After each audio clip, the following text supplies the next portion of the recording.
Hey everybody, this is Anders from Katatonia, and you tune in to Heavy Demons.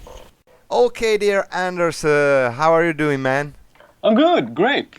And what shall the audience expect from the Fall of Hearts? They should expect the 10th Katatonia album, Yeah, and yeah, a very, very long album, first of all. It's almost reaching 70 minutes. my goodness. Yes, it's something that we've never done before, and it's it's pretty much people will recognize themselves when they hear the album. It's of course it does sound like Katatonia. We just, as we always do, try to make some of the elements new and fresh and challenging for everybody. So it's not a direct repetition or reprise from the last album. Yeah, and like recently I've been discovering an old tape I recorded. We did an interview exactly 20 years ago in Torino at Drachma Club, the Brave Murder days. What, There what, you go. what do you recall about those amazing days? Ah, those days. I mean, it was all about. They were exciting those days. Everything was still so new. That was the first European tour we ever done with a band, actually. And yeah, great memories from this tour and these times. Everything was so fresh, and it was before the internet times and everything like that. Yeah. So definitely a different vibe. Maybe a little bit more human because you actually met humans at this time. You couldn't just communicate with anyone through, yeah, like we do now, Skype and anything. But if you wanted to speak with someone on the phone, you actually had to go to a phone booth, on the street and stuff like that. So it was different times, but it was also very cool. Yeah, and what did it mean to you to be so influent in heavy metal music with Dance of December, Soul and Brave Murder Day?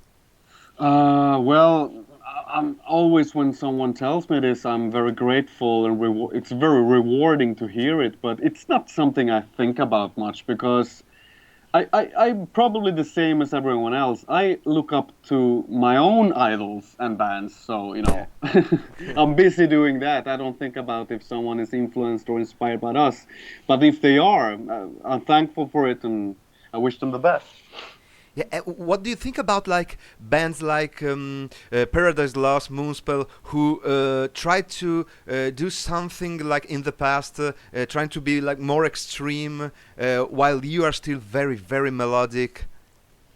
Well, everybody have their own visions, and I think it's really important that you try to follow what you have as your vision, because it's the only way you can please yourself, and probably why you continue as a band. As soon as you start doing something that is not your vision, that's when the band goes down pretty much. So you should follow your inner voice, and we have always done this. It's probably why the band is still going on for this long, and why we're still excited to make new albums, because me and Jonas, we were the two guys that started the band, and we are still here today. So Yeah. it's all about listening to your inner voice.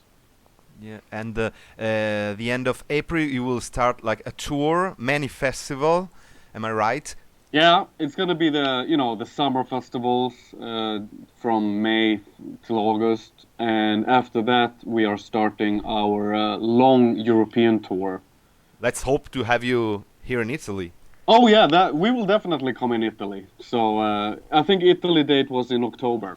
Yeah, and what shall the audience expect from your shows in the tour? They should expect an evening full of darkness and atmosphere, and probably a very diverse set list spanning, the entire career. That's what we have as a target. Yeah, and which are like the main themes in the lyrics of the Fall of Hearts? Pretty much the same we have always written about, because it's no surprise anymore. When people think about Katatonia, they think about, the dark side of life. And this is what we've been dealing with since day one. It's just taking new expressions and the languages change a little bit, but it's quite cryptic, quite poetic, and that's just the way we like to do things. Yeah. And what do you think about like promoting nowadays music with the internet, the digital download and stuff? I, it's really hard to have 100% correct opinion about this because things are still changing, and I don't think anybody really knows what's going to happen with all this. But for me, I don't think that the whole digital platform can replace a physical product. I don't think it ever will, Yeah. because there's no magic in listening just to something that streams, but Yes. there is magic in holding a CD or a vinyl with a layout in your hands and listening to it. Yeah, in fact, you released the 12 inches vinyl, CD plus DVD. You will be releasing with the Fall of Hearts.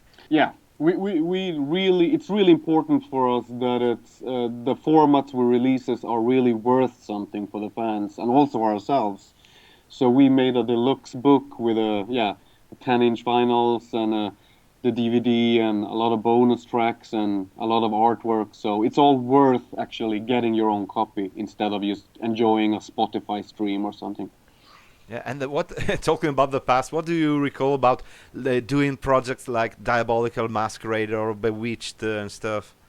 Oh, those times are also long gone now. They were part of the 90s Yeah. where I had a lot more time on my hands. These days I'm so busy and occupied with everything, but those were good days. Fortunately, I still have one project though on the side, which Yeah, is Bloodbath. yeah, And yeah, we do death metal, and it's great to be able to still play some extreme metal to kind of balance it with Katatonia these days. I very much enjoyed it. I keep very much in touch with extreme metal, and the whole doom metal, death metal, thrash metal, black metal thing will always have a special place in my heart. It will never go away. and uh, who would you like tell like a main influence as a guitar player? Well, I pretty much had the same influence as I always had. It started with me being a little kid growing up in the 80s, and I, was mostly listening to the heavy metal bands, Judas Priest, Iron Maiden, Accept, and those kind of bands, and those really influenced me even today. I still love all those players, Glenn Tipton, Kiki Downing, and Wolf Hoffman, stuff like that. I look up to them a lot. Of course, I was also, I cannot deny it, hugely influenced by Gregor McIntosh of Paradise Lost in the beginning as well. Yeah. And apart from that, I mean, you just pick up whatever influences you see, come by. So, yeah, it's a lot of influences on the table. Yeah, and I always ask these questions to American bands, and they pretty much say the same thing. What do you think about like the difference of playing in Europe and in the States, in America? Uh, it's hard to say. I think I don't know if I can just put it the difference that simple as just dividing it by continent like that. I think also in Europe it's actually really different because if I compare Italy to Sweden, that's Okay. extremely different playing audience. In Sweden, people are observing you and they're quite silent and not really so enthusiastic. But in places like Southern Europe, like Italy, people are really into it. They don't have a problem to sing along with your riffs and shout and really give it all, and that of course gives you a boost. It gives you more energy to perform. So I wish more countries could be like Italy. Yeah. So, what can you tell us about like the future of Catatonia after the release and the tour? Well, yeah, that's gonna be a few years up ahead now because Yeah. we are gonna tour pretty much for the next 2 years nonstop. Try to make that a worldwide tour, and that's pretty much as far as we look right now. Obviously, there's gonna be more music down the line, but it's too far in the future right now. Yeah. And one like final message greeting to the Italian fans of Catatonia. Our We go a long way back with our Italian fans because we used to be on an Italian label, avant-garde music, Yeah, which is still Roberto. around. So Yeah, Roberto Mammarella, he's amazing. exactly, yeah, he's a fantastic friend. And so yeah, we have a kind of a heritage with the Italian audience that way. We were always very welcomed in Italy, and some of our best gigs were always done in Italy. So yeah, a big hail to the Italian fans from us. And now, can you choose like a song you would like us to play on Heavy Demons radio show, and why are you choosing this song? Can it be any song? Yeah. Any kind of song? Wow, that's actually such a simple question, but it's so hard answer. Yeah, like Now, everything. yeah, now I can choose whatever I want, and I don't even come up with a song. How silly is that? But okay, one song. The song I have in my head now for some reason, I don't know why, but it just spontaneously come up. It's God of Emptiness by Morbid Angel from the Covenant record. That's a really kick-ass song. Okay. No, no, I was asking you about a song from Katatonia from the Fall of Oh, Arts. oh, really? Well, Anyway, we will be playing Morbid Angel as well. yeah, you can never go wrong with a Morbid Angel song. Yeah. But okay, from the Fall of Hearts, from the Katatonia, I would probably choose to play the song Passer. Okay. And why are you choosing the closing song? Because the song is probably the most metal moment Katatonia has been for a really long time. Thank you so much. We keep in touch. We do. Thank you, Mickey. Have a Take good day. care. Bye. Bye bye.